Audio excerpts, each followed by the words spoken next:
sa mga KNS na gustong magpalit ng CNC. Isang ano lang to, isang size lang, 30 mm, 2, 4, 6, 8, 10, 11 pieces. Isang ano lang, isang size, one size lang para dito sa lahat ng ano, sa housing side, clutch housing side. 30 mm na CNC, 30 mm, 6 mm ang sukat, tapos ang haba is 30 mm. So, gustong magpalit ng CNC, yan. Tapos ito, kukuhanin natin yung mga ayan, kukuhanin natin yan.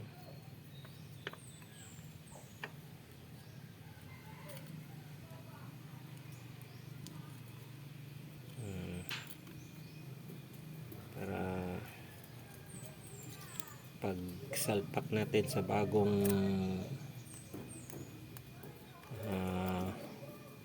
gasket, walang ano, ito yan.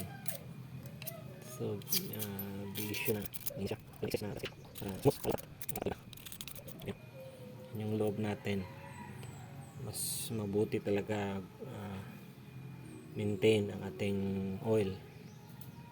So yan, gamit nating clutch spring, kita nyo is pitch bike na clutch spring, tapos ang clutch lining natin is pitch bike din. Yan, yan, ito na. Ayan, so huwag kalimutan na may dowel to kung matanggal man, kasi nga ito yung mag-hold itong dalawa. Yan, ayan, punit-punit na tong ano natin, old gasket.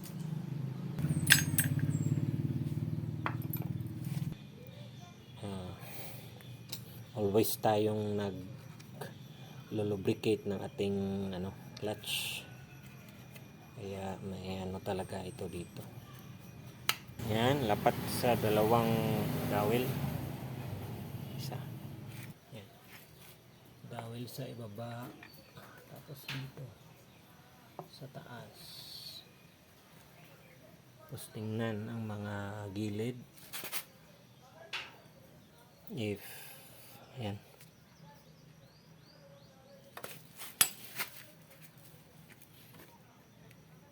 check yung mga ilalim. So pag ganyan na, goods na yan. Bolts, and again, isang size lang to, 6 mm by 30.